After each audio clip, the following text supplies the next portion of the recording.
This is One Leeds. This is the instant match reaction. Wolverhampton Wanderers 1, Leeds United 3. The first away win of the season, which sees the Whites get to dizzy heights of 9th in the English Premier League. This is the instant match reaction. Let's get into it.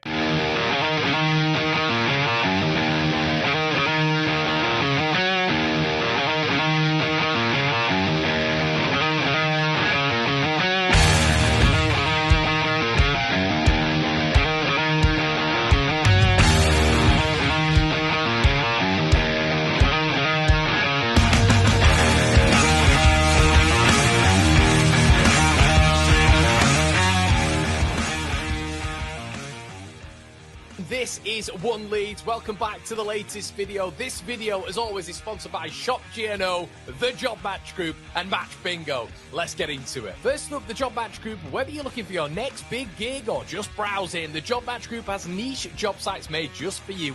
F1, retail, security, and loads more. They're about matching the right person to the right job. Make sure you check them out if you're ready to level up your career. Then we've got Shop GNO, an exciting new e-commerce site where you can grab exclusive deals and discounts. Right now, One Leeds has an affiliate link just below where you can score a 25 quid membership for free, unlocking special rates and benefits. You can even list your own shop on there with way better rates than Amazon, eBay, and Vinted. They've got some Leeds bits and some general bits now and launching soon, plus some great prizes just for signing up. This is all powered by a massive Leeds United fan looking to make waves in the online shopping world. So check them out and support your local. And don't forget our mates at Match Bingo. They're smashing it with footy fun. You can get 5 bingo cards for the price of 4 through One Leeds, and you can even deposit just $5 at a time to join the action. It's a big chance to win whilst having a blast with your fellow Leeds United friends. Thanks to all of our sponsors. Check the links in the description, and let's get on with the video.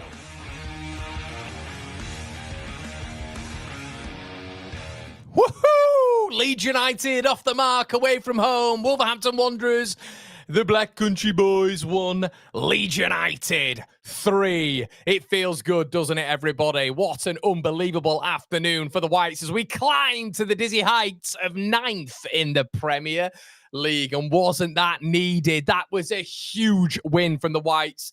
So much to dissect, so much to get into, which we will get into over the weekend when it comes to the hardline, the 5 things that we learned, which we do tomorrow morning. If you guys aren't aware, I'm sure you'll be interested in that one, as well as the IMR, the instant match reaction, which we do after every single game. But my goodness, the watch along was popping off. It was excellent. Shout out to Just Dinks and shout out to Pat P, who won the free OK jerseys. Well done to you lads, being part of the watch along structure. You can only get involved in the watch along if you want to win. You win, you have to be involved. We're doing it on every single watch along.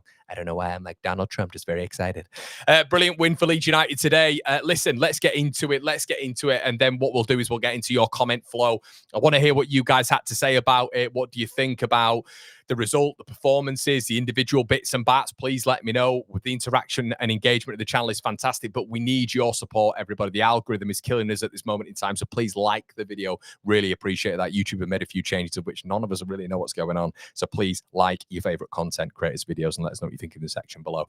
Okay, so the game started off, and I'm thinking to myself, we're starting okay. I thought we started all right. I thought we were on the ball quite a bit. I thought we were quite passive. And that's one thing I'll take away from it. And we're going to get into some of the, like we do on these, shows, we try to pick apart the performance as much as we can. And then we finish. It's a bit of a you-know-what sandwich. There's some negatives in there, but the majority of it is positive today. Of course it is. And we're going to get into some fantastic individual performances as well. So at the very beginning, I thought we were in the game, and I thought just the minor criticism I had for this Leeds United side was how passive they were. And in the watch-along, you guys will know this is some of the decision-making that we were inputting on Wolverhampton Wanderers, for me, was enabling them to maintain some sort of structure and framework. I felt we were able to get at them so easily at points of which, if we'd have made that correct decision, I thought sometimes their wing backs were so far up that there was absolutely no protection. I didn't think the midfield worked whatsoever. You saw Stach, you saw Longstaff being able to get in behind their midfield way more often than not, which for me felt like Vitor Pereira maybe got his either selection wrong, or maybe the framework didn't quite work when it came to individual player instructions, maintaining, maybe Anton Stach, a bit of a man marking structure there, or because he was getting a lot of joy in that first half in terms of just movement. And I feel like they got it wrong a little bit, and Leeds were able to find space. But the issue is, and this is what we've said with this Leeds United side throughout the test of time, it feels, and has it done the test of time? I'm not sure, but it's been decision making in that final third. It's the speed of thought. It's the football IQ. It's that transitional moment of which you're in it. Now, can you pick the right pass at the elite level, which is going to be able to unlock defenses, of which is so hard to do in the Premier League? A win in the Premier League is so difficult to come by. It is so difficult to come by. And now Leeds United with this win are 5 points off Southampton's total from last season. Take that in, drink that in, think about that. So the game started and it was kind of 50-50, but I did think Leeds were getting a little bit of joy. The hallmark of this Wolves side feels like they get the ball out wide, and we absolutely nailed it in the preview, if I do say so myself. The main player was Kradji in the midfield, that progressive midfielder who felt like he was getting box to box in that first half, but also was able to thread those balls through. He should have been sent off, by the way, after that yellow card, and then 3 subsequent fouls, of which one of them should have been another yellow card. But Anthony Taylor, with his baby lotion head, was never going to do Leeds a favour in that game. So we kind of got into it and it was very 50-50, but I felt the speed of Leeds' play was a little bit slow. I thought we were nervous. I thought we were edgy. I think Leeds knew they had to get something out of that game, and I thought it showed initially. But some absolutely inspirational play from in the first half. The staggeringly good, this guy over here, left back Gabby Goodmanson, when there was no innovators, creators, drive in the midfield, when I didn't think Leeds were that brave. I thought it was quite lateral, quite passive, quite slow. Hallmarks we've seen of Leeds United before. Gabby Goodmanson was superb. 2 occasions, he drove into the heart of midfield. 1 occasion, he played a lovely 1-2 with Stach. We have to mention Stach's weight on the pass back to Gabby Goodmanson because it was perfect. And Gabby Goodmanson squares the ball into the 6-yard box, which he did again in the first half. And then again, when we were 3-1 up, when he was trying to get forward. He's such a good wing back as well as a fullback, 2 different positions, but he's brilliant in both. And that's why I think Leeds could go to a back 3 at points if they wanted to put Biol in there and utilize Gabby Goodmanson as a wing back. But anyway, drives into the heart of Wolves. Wolves didn't expect it, and that's been unpredictable. When you're predictable, when you're going lateral, when you're doing the same things that you do all the time, your opponent is able to maintain structure, framework, and especially if you're taking long on the ball, it's easy to defend. Gabby Goodmanson took the unpredictable route, drove into the heart, lovely weight of pass with Anton Stach. He's in. What do you do now? Makes the right decision, plays the ball into the 6-yard box. Where are you? Dominic Calvert-Lewin, where are you? That is bread and butter for a centre forward. You've got to be there. You know, that is something I'd be screaming at Joel Peru for last season. I'm not going to let DCL off with that. He needs to be in there. There was another occasion as well with a ball when it was 1-0 to Wolves was flashed across that 6-yard box. He's not there again. He's muscled out the way with Totti. And at that point, I was thinking at that point, oh, how is this going to go today? It feels like it's one of those games again with Leeds United where we're kind of there, but we're just a little bit lackluster in that final third. There's no real exuberance, X factor, and Leeds are struggling a little bit to get that final sort of furlong, completed. So Leeds obviously moved then into the game, and I thought we grew into the game, obviously, into the, off the back of those first stages a little bit. But after that chance, Gabby Goodmanson fires it across, and we've got to learn this for Premier League games. This is why we need to be clinical. This is why ideally you need forward players to outperform their XG, which is why I was pioneering for Rodrigo Muniz, the likes of Liam Delap, because they outperform their XG. The quality of chance might be low, but these players will score that quality of chance. So I was thinking to myself at that point, right, that had to be 1-0. 30 seconds later, probably Wolves' best passage of play during the entire game. One-touch football between Gomez, between Kradji, and I think it was between Arokadere as well. Lovely one-touch football. Longstaff completely loses Kradji. Ball put into the roof of the net, and you're thinking that is the cruel vibe of the Premier League. That's what happens in this division. It is cruel. You miss one chance, they'll go to the other end and score, and that's the team at the foot of the table with 4 losses and, arguably the best player out. So at that point, it wasn't one of those on the watch on where you're going nuts. It felt maybe quite inevitable at that point, especially with Leeds' lack of potency in front of goal. But I thought Leeds reacted really, really well. I thought the urgency went up a little bit. Leeds were moving the ball a little bit quicker. Maybe it was because of that pressure they felt was taken off them a little bit. And I know that sounds crazy, it being 1-0 down, but there's no pressure on you to get the first goal. There's no pressure on you to take it to the opponent. They've scored, you have to react. And that's it's its own pressure in a sense, isn't it? But Leeds got into the game. They were moving the ball a little bit quicker. I didn't think Aronson got on the ball that much in that first half, but what I will say about Brendan is I think so far it was probably his best game this season. I think his off the ball work was really important in this game, especially when you're defending that lead. And for the amount of flack I do give Brendan Aronson on the ball, I thought at points today he got it right. I think he got it wrong still, but like a 55%, or maybe even a 60% good margin for Brendan Aronson. And if he has, if he has 10 opportunities and he makes 5 correct decisions, I see that as a good day for Brendan Aronson. So I thought today he had a good day on the ball as well. But in the first half, he wasn't really in it. I thought a lot of the build-up play was on the left-hand side between Gabby Goodmanson and Okafor. But as I said, Leeds, out of nowhere, got an equaliser, didn't they? Wolves in that framework, and they collapsed from a 3-5-2 into a 5-3-2.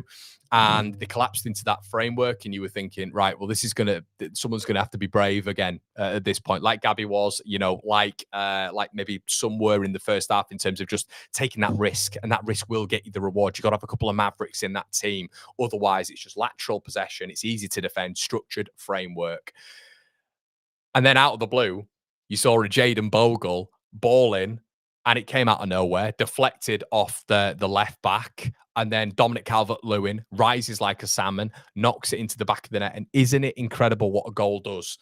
Dominic Calvert-Lewin, from that point onwards, was exceptional. Absolutely exceptional. And I was saying this in the watch long, a special shout out has to go to Karl Darlow, who was finding him every single time.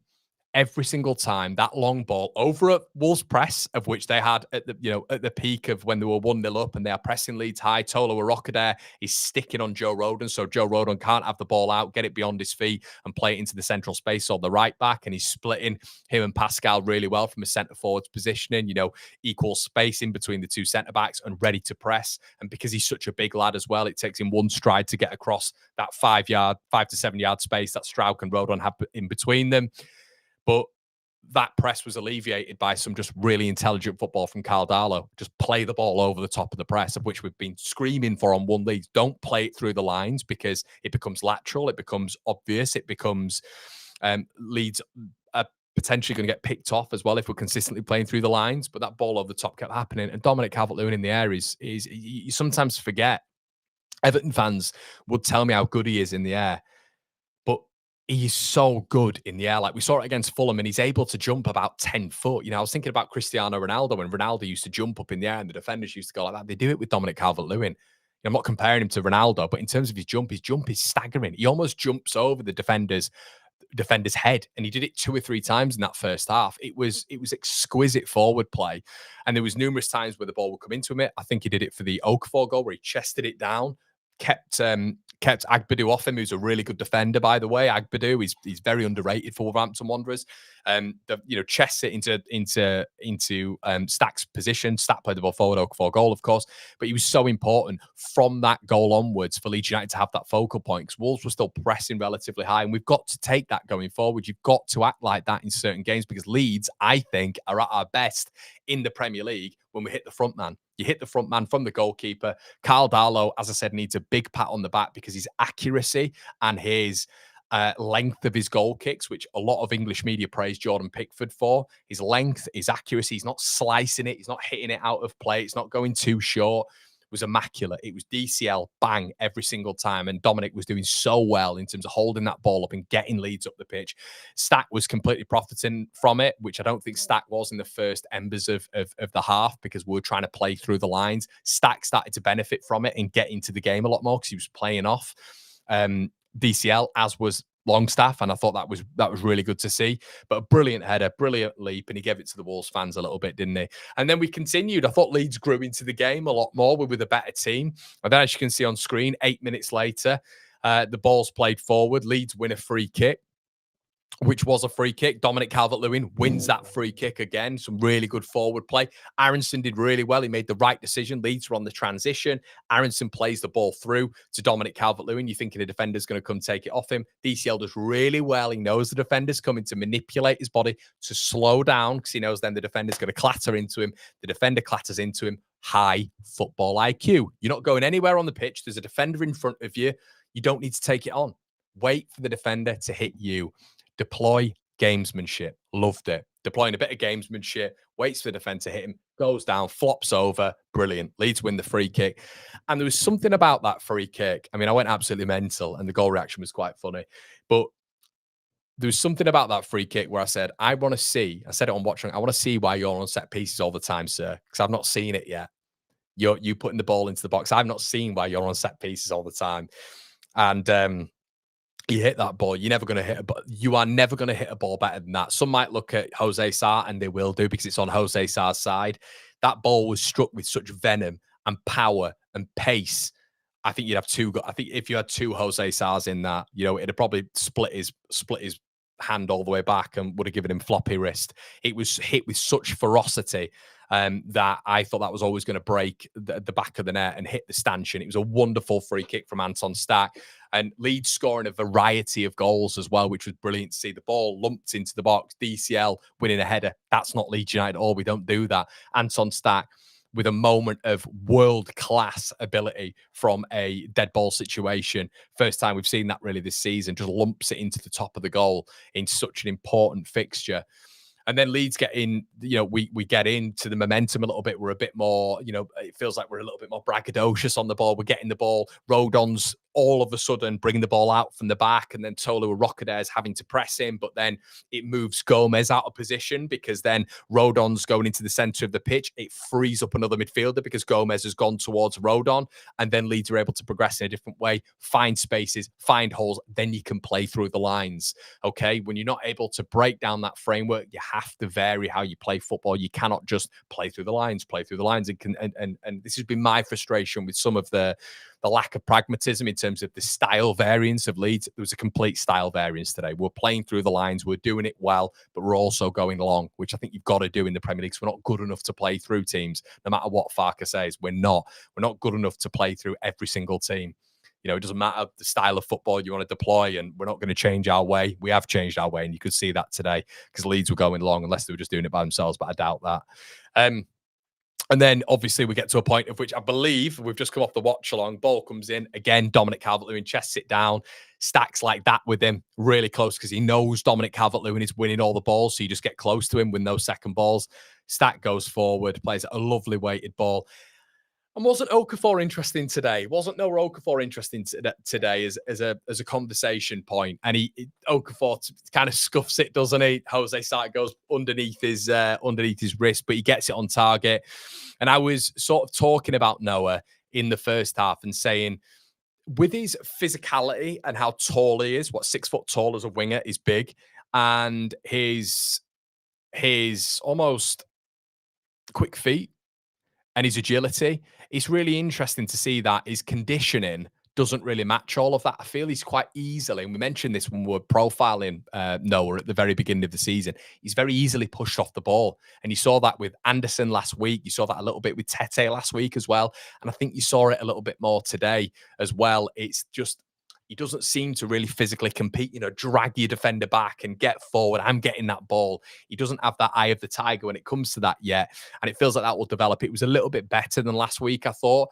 But in the duels, I'd like to see him take on his man more, a little bit more successfully. If you look at the success rate that Noah had today, it's driving into space. When there's not a player there, and the goal was symptomatic of that. Symbolic. It was quite symbolic in terms of how he's been with Leeds United so far. He's running into space. That's where he can be dangerous. But I'd like to see him in those 1v1 battles beat his man a little bit more. And I think that's maybe just the breakdown of him a little bit at this moment in time. So I didn't think it was great for him, but he got his goal, and that clearly spiked a bit of confidence. But once again, it's the decision making with him. I'm still yet to see, like I mentioned this in the watch along, and it's not because it's Ramazani, of course it's not, but I'm still yet to see a difference between him and Ramazani yet, but it is what it is. At least we've got a player that does what Somalaji does as well, and other things as well that gives you a bit of variability. Ampadu, I thought he was excellent. I've said this before, but in that first 15 to 20 minutes, when Leeds were a little bit off it, I thought at the midfield were getting pressed a little bit. There was one man who was taking the ball in pressurized situations and was press resistant. It was Ethan Ampadu. He was getting it on his left side, his right side, under pressure, wanted the ball, and was able to bypass like Gabby was as well, the forward line. Now we got into the second half. The second half was really interesting. because I was thinking to myself, this is going to be tough. You saw Bueno come on, who we've scouted on the channel before in the rumour mill period of coming on and being maybe a Leeds United acquisition. We've spoke about Hugo Bueno loads. He's on loan last season, but he came back to Wolves. Could we go out and get him? This was before the Gabby Goodmanson chat. And we'd said in the preview that what what Wolves will do, similar to Fulham, is as soon as Jorgen Strand-Larsen is on the pitch, they're just going to put that ball into the box because he's elite aerially. All the stats back it up. And they've got Tolu Rockader in there who stands at 6'6", the Nigerian. And you were thinking this is going to be a real task now because they're going to get the ball out wide to Bueno. If Leeds aren't engaging, which is quite hard if Leeds are coming up against a 3-5-2 because Bueno is so far wide.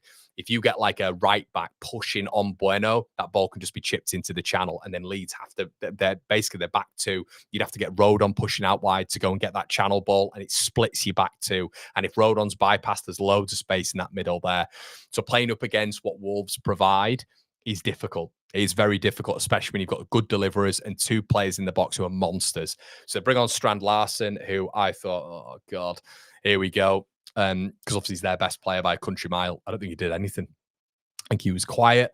I think Leeds defended the box immaculately. I thought the amount of balls that were coming into that box, Bonnie Blue would have been proud.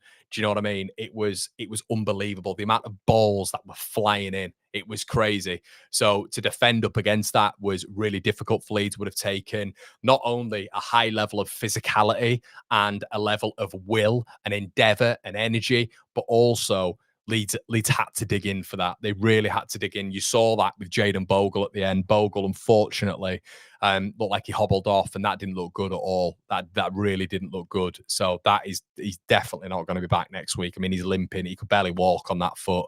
So James Justin's going to come in. That was probably the collateral damage of today. The negative about today, it is James Justin having to come in for Jayden Bogle. I thought Jayden really grew into the game and was brilliant.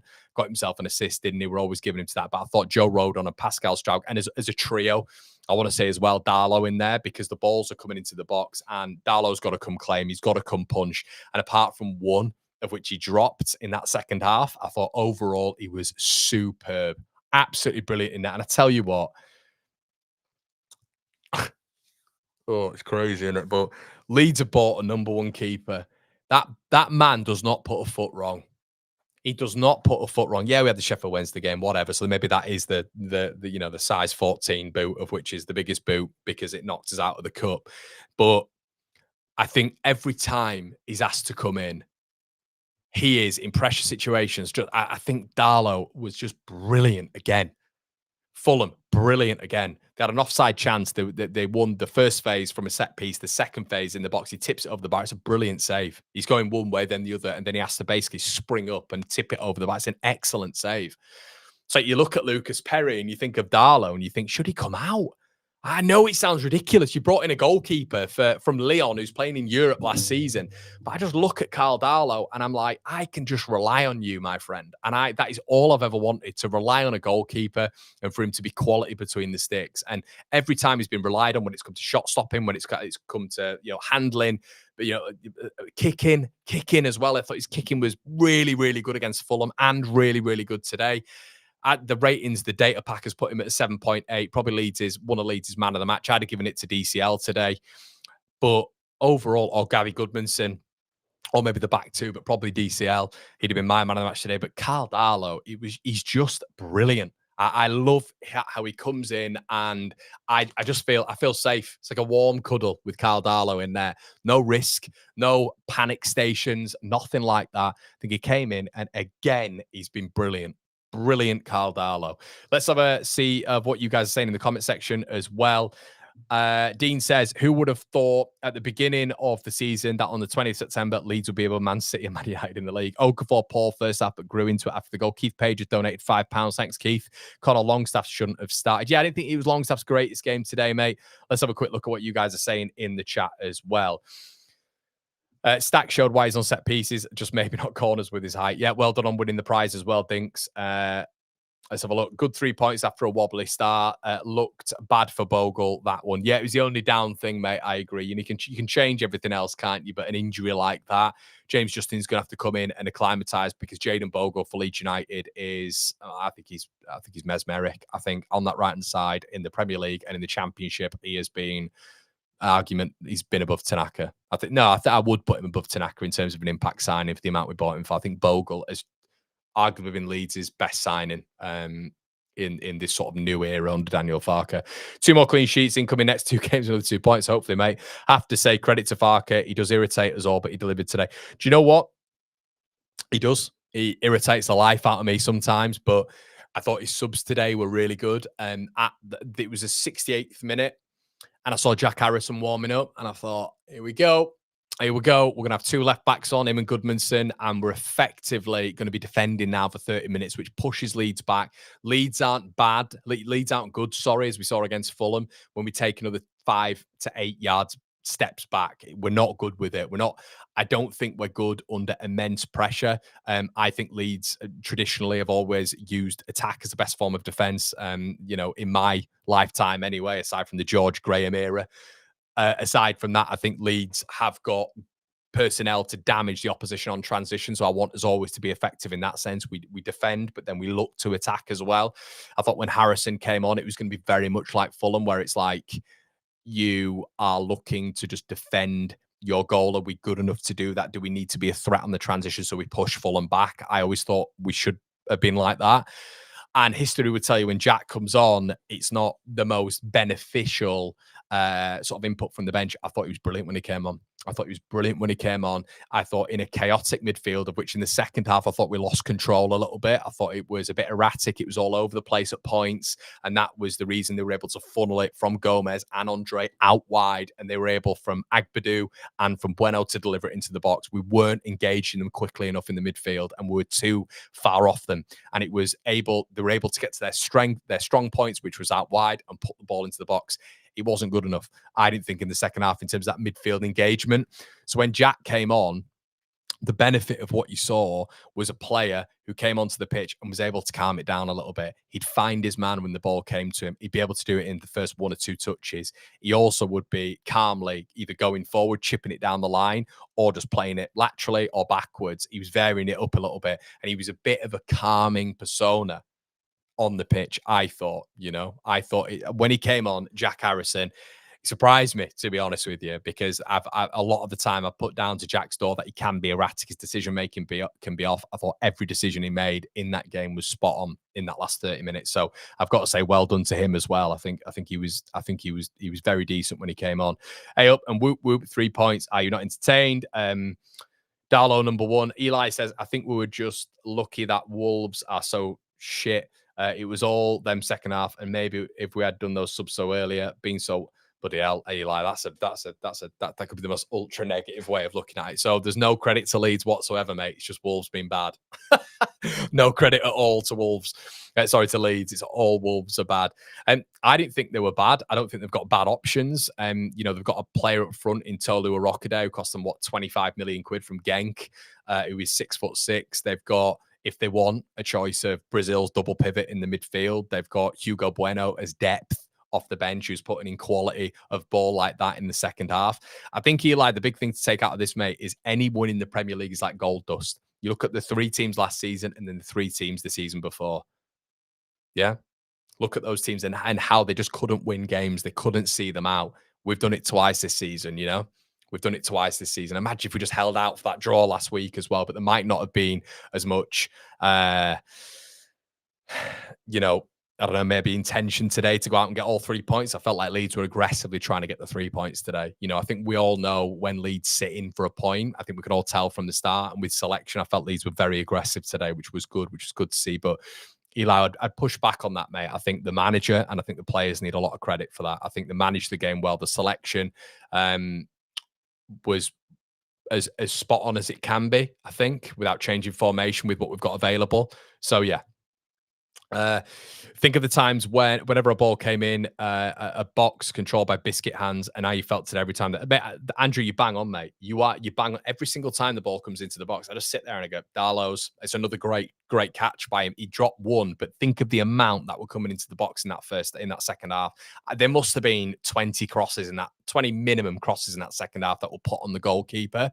Rodon defended his box really well, as did Pascal, but Darlow defended so well as well from a goalkeeper standpoint in terms of coming out, knowing when to punch, knowing when to catch. That is such the big thing with the goalkeeper. It's knowing when to punch, knowing when to catch. That guy who used to be in net for us, Elan Mele, used to just come out and punch because he wasn't confident enough. Then he'd stand round and try berate his defenders to take the attention away from him, of which, we weren't not seeing that. We're not overseeing, Elan, the fact that you are shite, my friend, as a goalkeeper, excuse my French, because you're seeing a 34-year-old goalkeeper coming in now who's a steady Eddie goalkeeper and doing the basics right.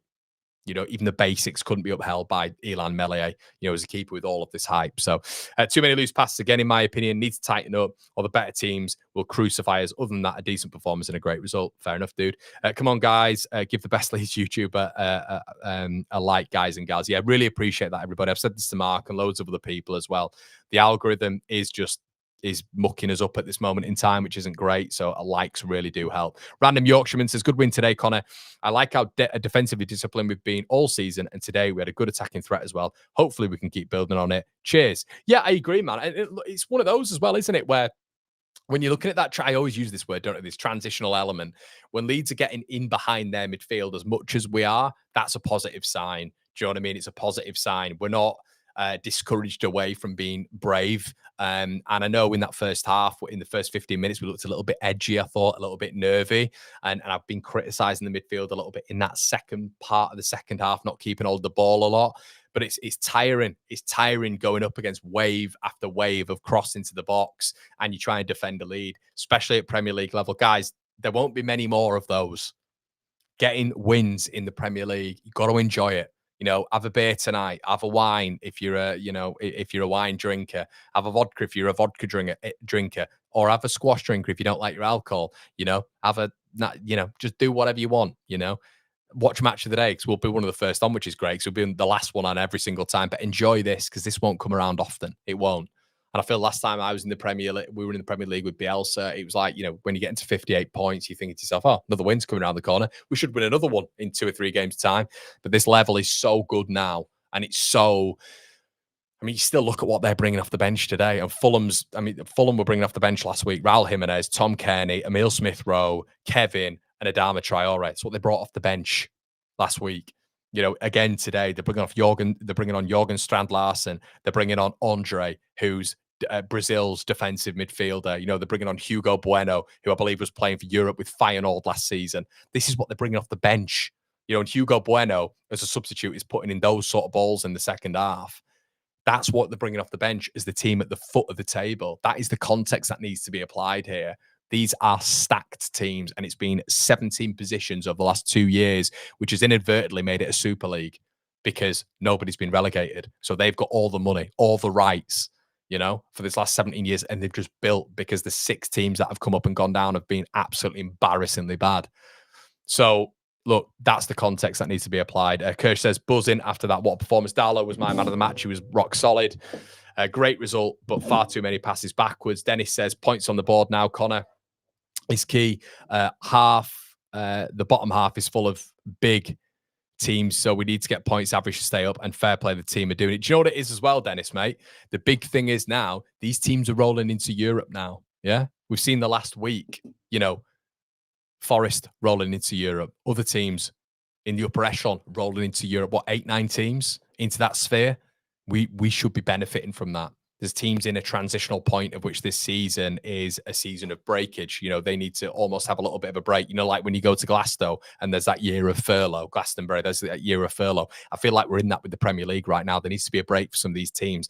They're all in transition. I think there's a lot of them, from Brentford to West Ham to Nottingham Forest a little bit. There's teams which almost need a break in play to then go again the season afterwards. This is where we catch them.